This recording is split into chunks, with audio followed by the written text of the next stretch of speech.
بلا مبالغہ یہ شب بیداری پوروانچل کی قدیم ترین شب بیداریوں میں سے ایک شب بیداری شمار کی جاتی ہے، اور ہندوستان میں بڑی ہی کم شب بیداریاں ہیں کہ جو طرحی ہوا کرتی ہیں۔ اس انجمن کی بنیاد غالباً 1885 میں رکھی گئی، اور عزیزان گرامی شب بیداری کا یہ 72واں دور ہے۔ کتنا حسین دور ہے، 72واں دور،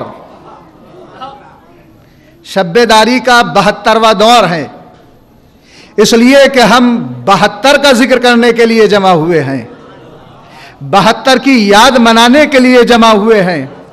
تو عزیزان گرامی اس شب بیداری کا دور بھی 72واں دور ہے، اور یہ ممبر وہ عظیم ممبر ہے جس ممبر سے 72 سال میں نہ جانے کتنے علماء، کتنے افاضل اور کتنے خطبہ نے بیان کیا ہے، اور اس ممبر سے ہمیشہ ایک پیغام دیا جاتا رہا ہے، قوم کو نصیحت کی جاتی رہی ہے۔ تو پروردگار عالم مجھے بھی یہ توفیق عطا فرمائے کہ میں بھی انشاءاللہ پیغام پہنچانے میں کامیاب ہو سکوں۔ اس لیے کہ عزیزان گرامی یہ صرف میرا 1 گھنٹہ میرے پاس نہیں ہے، بلکہ نہ جانے کتنے 100 گھنٹے اس وقت میرے پاس موجود ہیں۔ اب یہ ہماری ذمہ داری ہے کہ ہم اس کو کتنی خوبی کے ساتھ ان تمام کے تمام ساعتوں کا استعمال کرتے ہیں۔ عزیزان گرامی اگر اس فرش عزا پہ آنے کے بعد، ان مجالس میں آنے کے بعد، ان شب بیداریوں میں آنے کے بعد انسان کوئی پیغام نہ لے کر جائے تو پھر ان شب بیداریوں کا فائدہ کچھ نہیں ہے، اس فرش عزا کا فائدہ کچھ نہیں ہے۔ عزیزان گرامی فائدہ یہی ہے کہ انسان کربلا کو بھی سمجھے، مقصد کربلا کو بھی سمجھے۔ صلوات پڑھیں محمد و آل محمد پر۔ بارے دیگر مل جل کر صلوات ارشاد فرمائیں۔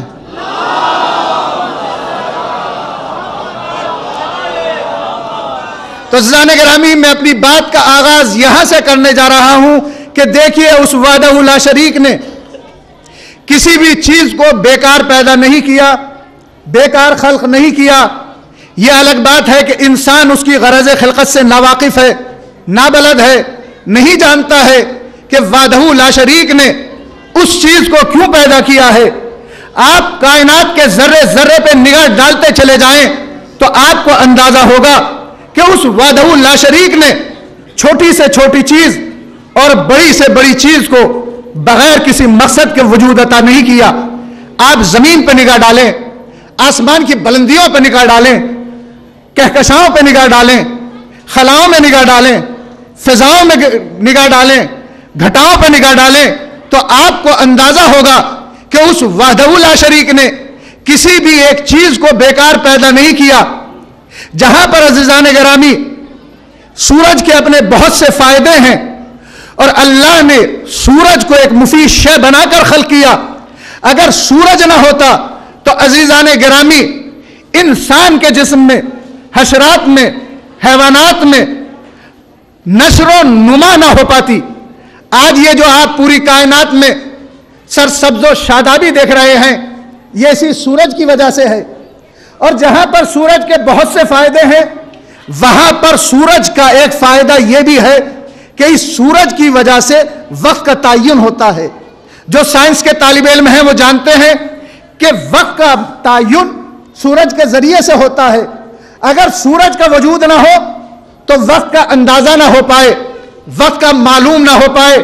یعنی یہ سورج ہی ہے جس کے ذریعے سے ہمیں ثانیوں کا پتہ چلا، جس کے ذریعے سے ہمیں دقیقوں کا علم ہوا۔ اگر سورج نہ ہوتا تو ہمیں وقت کا اندازہ نہ ہوتا، اگر دقیقے نہ ہوتے تو پھر عزیزان گرامی 7 گھنٹے نہ ہوتے، جب گھنٹے نہ ہوتے تو پھر دن و رات نہ ہوتے، جب دن و رات نہ ہوتے تو پھر ہفتے نہ ہوتے، جب ہفتے نہ ہوتے تو پھر مہینے نہ ہوتے، جب مہینے نہ ہوتے تو پھر سال نہ ہوتے، جب سال نہ ہوتے تو پھر صدیاں نہ ہوتی، جب صدیاں نہ ہوتی عزیزان گرامی تو انسان وقت کی اہمیت کا اندازہ نہ لگا پاتا۔ ابھی بھی وقت ہے کہ آپ وقت کی عظمت کو پہچانیں، وقت کی قدر کریں، وقت کی منزلت کو پہچان لیجئے، اس لیے کہ جو وقت گزر گیا پھر لوٹ کے آنے والا نہیں ہے. جو وقت چلا گیا پھر لوٹ کے آنے والا نہیں ہے. وقت کو برباد نہ کریں, وقت کو رائے گا نہ کریں. ہم دنیا کو یہی تو کہہ رہے ہیں کہ ابھی بھی وقت ہے کہ در اہل بیت پہ آ جائیں. صلوات پڑھنا محمد والے محمد پر. تو عزیزان گرامی, یہ جو وقت کا نظام ہے یہ چل رہا ہے سورج کی بنیاد پر. اگر سورج نہ ہو تو وقت کا تعین نہ ہو پائے. تو مجھے کہنے دیجئے میں محتاج کس کا ہوں؟ وقت کا. آپ کس کے محتاج ہیں؟ وقت کے. آپ کس کے محتاج ہیں؟ وقت کے. کائنات کا ہر فرد اور اس دنیا میں سانس لینے والی ہر ذی روح وقت کی محتاج. میں بھی وقت کا محتاج, آپ بھی وقت کے محتاج, یہ مجمع وقت کا محتاج. لیکن وقت ہمارا محتاج نہیں ہے. بے توجہ فرمائیے گا آخری مجمع تک. ہم سب محتاج ہیں وقت کے, اور وقت محتاج ہے اپنی ذات میں سورج کا. ہم سب کس کے محتاج؟ وقت کے. وقت کس کا محتاج؟ سورج کا. تو مجھے کہنے دیجئے پوری دنیا وہ ہے جو وقت کی محتاج, اور وقت وہ ہے جو سورج کا محتاج. لیکن عزیزان گرامی, سورج وہ ہے جو ایک اشارے کا محتاج. تو مجھے کہنے دیجئے اب دنیا وقت کی محتاج, وقت سورج کا محتاج, سورج علی کا محتاج. اب اگر نتیجہ دیا جائے تو یہ غلط نہ ہوگا کہ پوری دنیا وہ ہے کہ جو وقت کی محتاج ہے, اور وقت وہ ہے جو اہل بیت کا محتاج ہے. صلوات پر محمد آل محمد پر. مل جل کر ایک مرتبہ صلوات اور پڑھ دیں.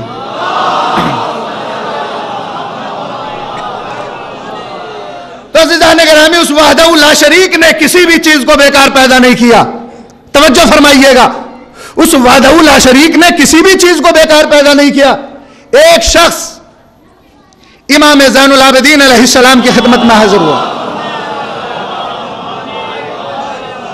دیکھیے, مقصد ہے کہ کوئی پیغام آپ تک پہنچ جائے اور میں کامیاب ہو جاؤں پیغام پہنچانے میں. امام علیہ السلام کی خدمت میں حاضر ہوا, اور حاضر ہونے کے بعد کہتا ہے کہ مولا, اللہ کو تو فرمان ہے کہ ہم نے کسی بھی چیز کو بیکار پیدا نہیں کیا. تو میں تو اتنے طویل عرصے سے بیمار ہوں, اس بیماری نے مجھے کیا فائدہ پہنچایا, کیا نفع بخشا؟ تو میرے مولا نے سوال کیا کہ بتا کہ جس وقت واقعہ کربلا پیش آیا تو کہاں پر تھا؟ توجہ رکھیں, وہ افراد بھی جو باہر کھڑے ہوئے ہیں.